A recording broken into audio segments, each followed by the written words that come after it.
En el nombre del Padre, y del Hijo, y del Espíritu Santo. Amén. Nacidos de la luz, hijos del día, vamos hacia el Señor de la mañana. Su claridad disipa nuestras sombras y alegra y regocija nuestras almas. Que nuestro Dios, el Padre de la gloria, nos libre para siempre del pecado y podamos así gozar la herencia que nos legó en su Hijo muy amado. Honor y gloria a Dios Padre Celeste, por medio de su Hijo Jesucristo, y al don de toda luz, el Santo Espíritu, que vive por los siglos de los siglos. Amén. Un saludo muy fraterno en Jesucristo y María Santísima, para cada uno de ustedes, mis queridos hermanos, cuando hemos llegado hacia esta mañana de este miércoles 28 de enero del año 2026, y nos ponemos en sintonía a través de este canal, en las manos de Dios. En este día hacemos memoria del presbítero y doctor de la Iglesia, Santo Tomás de Aquino. Su legado se ha convertido en una parte integral de la herencia de la fe y ha ayudado a dar forma al rostro de la Iglesia. Por encima de todo, su vida nos ofrece el ejemplo de un investigador que vivió con intensidad el mensaje de Cristo y que fue un testigo profético que nos recuerda cómo las palabras y las acciones deben corresponder siempre. Santo Tomás nació en el año de 1225 en Aquino, Italia, en el seno de una familia noble, de las más ilustres de la época. Era hijo del conde Landolfo y de la condesa Teodora. Desde niño mostró signos de su excepcional talento intelectual. Comenzó sus estudios con los monjes benedictinos de Montecassino, Italia.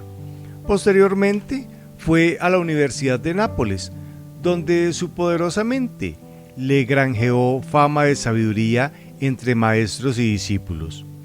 Aunque sus parientes concibieron para él un futuro prominente en el foro napolitano o romano, Tomás decidió ingresar en la Orden de Santo Domingo. Esta elección vocacional que lo llevó a estudiar y enseñar en Colonia, Alemania y París, Francia, marcó el inicio de la carrera académica más influyente de Occidente. Santo Tomás de Aquino representa un pilar ineludible del pensamiento filosófico y teológico. Su obra monumental se destaca por la capacidad de tejer el pensamiento clásico con la tradición cristiana. Así logró la unión de la fe y la ciencia al servicio del Evangelio. Murió en el monasterio de Fossanova, Italia, en el año de 1224, mientras iba de camino a Lyon, Francia, para participar en el Segundo Concilio de Lyon.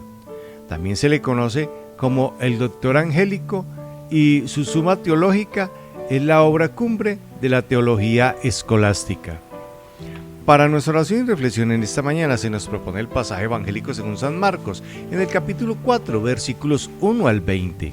Clamemos a Dios Todopoderoso, que bajo la guía providente de su Santo Espíritu nos permita disponernos en esta mañana a acoger esta santa palabra. El Señor esté con ustedes. Lectura del Santo Evangelio según San Marcos. En aquel tiempo, Jesús se puso a enseñar otra vez junto al mar. Acudió un gentío tan enorme que tuvo que subirse a una barca, y ya en el mar se sentó, y el gentío se quedó en tierra junto al mar. Les enseñaba muchas cosas con parábolas, y les decía instruyéndolos: escuchen, salió el sembrador a sembrar. Al sembrar, algo cayó al borde del camino. Vinieron los pájaros y se lo comieron.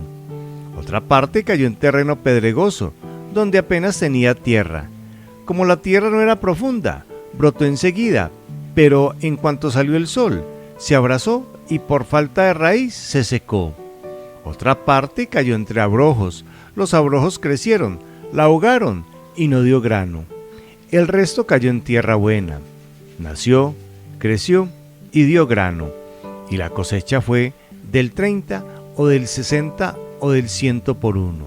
Y añadió: el que tenga oídos para oír, que oiga. Cuando se quedó a solas con los que lo rodeaban, y los 12 le preguntaban el sentido de la parábola, él les dijo: a ustedes se les ha dado el misterio del reino de Dios. En cambio, a los de fuera, todo se les presenta en parábolas, para que por más que miren, no vean, por más que oigan, no entiendan, no sea que se conviertan y sean perdonados. Y añadió: ¿no entienden esta parábola? Pues, ¿cómo van a entender todas las demás? El sembrador siembra la palabra. Hay unos que están al borde del camino, donde se siembra la palabra, pero en cuanto la escuchan, viene Satanás y se lleva la palabra sembrada en ellos. Hay otros que reciben la semilla como terreno pedregoso. Son los que al escuchar la palabra enseguida la acogen con alegría, pero no tienen raíces, son inconstantes, y cuando viene una dificultad o persecución por la palabra, enseguida sucumben. Hay otros que reciben la semilla entre abrojos. Estos son los que escuchan la palabra, pero los afanes de la vida, la seducción de las riquezas y el deseo de todos los demás los invaden, ahogan la palabra y se queda estéril. Los otros son los que reciben la semilla en tierra buena, escuchan la palabra, la aceptan y dan una cosecha del 30 o del 60 o del 100 por uno. Palabra del Señor. Gloria a ti, Señor Jesús. Amén. El pasaje evangélico de este día tiene una gran apertura para cada uno de nosotros, con una invitación muy clara, que quizás está implícita dentro del mismo pasaje, pero quiero que lo reflexionemos desde otra perspectiva. Y quiero que iniciemos con esta pregunta. ¿Alguna vez has escuchado hablar a una persona con atención? ¿Alguna vez has asistido a una plática, a una conferencia o a una charla? No vayamos lejos. ¿Alguna vez has escuchado una homilía o un sermón? Cuando percibes las palabras y las ideas que se presentan, ¿cómo las recibes? ¿Cómo las escuchas? Existen dos modos de escuchar. Solo uno de ellos es verdadero. Solo uno de ellos es propio del hombre. Antes de referirnos a ellos, encontramos primero lo que es tan solo oír. Consiste en nada menos que en recibir sonidos. Después, encontramos el primer modo de escucha. Este sabe decodificar informaciones, recibe las ideas y las organiza, comprende el mensaje mismo. Al final, encontramos, sin embargo, el único modo real. Es aquel que recibe todo lo que escucha, no solo como simples sonidos, pero tampoco ni siquiera como meras informaciones, sino, sobre todo, como aquello que podría llamarse la palabra de un corazón. Aquel que sabe reconocer las palabras del corazón de quien escucha, ese sabe verdaderamente escuchar. Aquel que sabe reconocer las palabras del corazón puede identificar al que tan solo emite solo ideas, pero también al que transmite todo su ser con la palabra.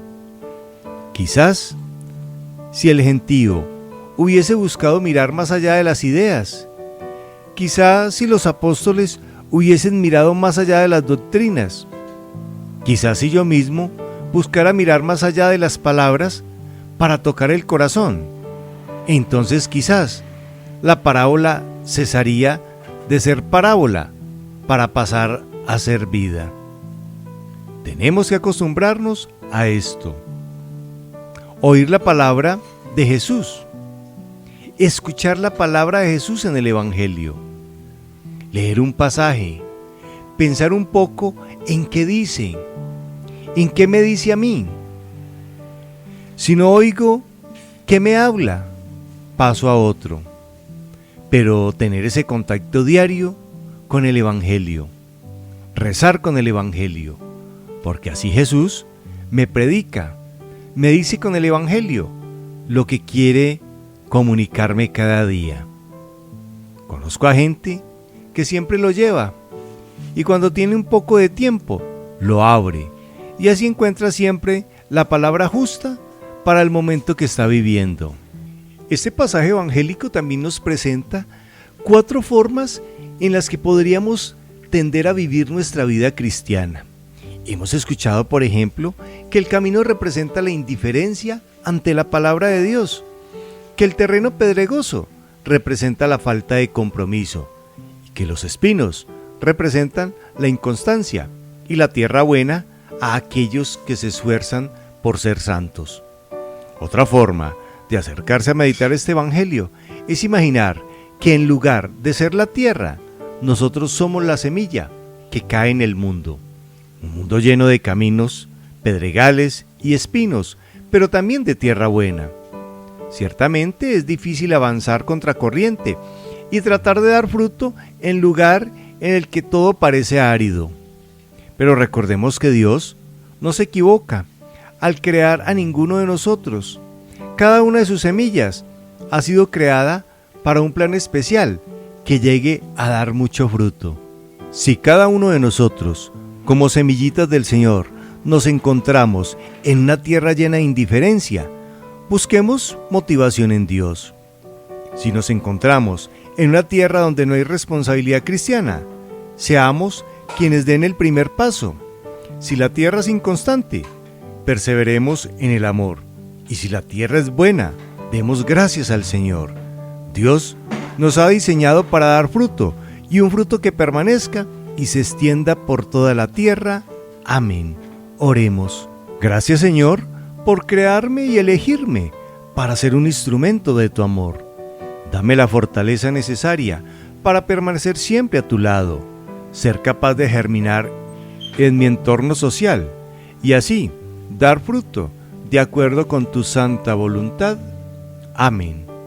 Para el día jueves se nos propone el pasaje evangélico según San Marcos, en el capítulo 4, versículos 21 al 25. Recuerda nuestra cita cada día a esta hora de la mañana para que compartamos este encuentro con el Señor a través de su palabra. Un espacio de oración y reflexión que te ayudará a iniciar tu día de una forma diferente, confiada, segura, de una manera alegre y esperanzada.